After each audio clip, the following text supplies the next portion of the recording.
rincian perolehan suara, data perolehan suara. KPU Oku belum menetapkan pasangan calon bupati dan wakil bupati Oku terpilih, dikarenakan KPU Oku masih menunggu surat register dari Mahkamah Konstitusi apakah terregister atau tidak. Menurut Ketua KPU Oku Naning Wijaya, pasca penetapan rekapitulasi perolehan suara ada waktu 3 kali 24 jam. Apakah ada sanggahan atau tidak di Mahkamah Konstitusi? Jika tidak ada, maka KPU akan segera menetapkan pasangan calon bupati dan wakil bupati Oku terpilih.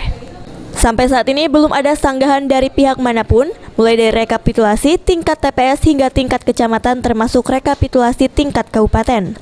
Meski begitu, pihaknya tetap harus menjalankan peraturan KPU dan menunggu 3 hari pasca penetapan hasil rekapitulasi.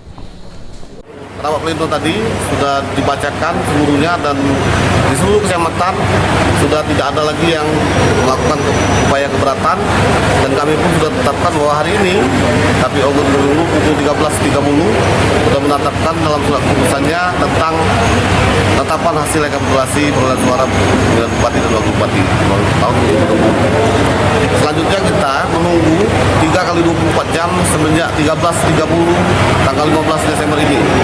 Apabila tidak ada gugatan, nanti tentunya akan disampaikan surat MK terkait buku pokok perkara registrasi pokok perkara konstitusi, dan apabila tidak ada, maka kita akan bisa menetapkan pasangan terpilih pasca surat Mahkamah Konstitusi tersebut.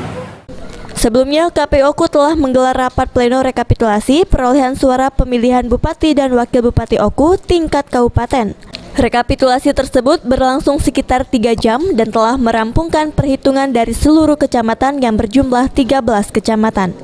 Ari Pranika, PAL TV.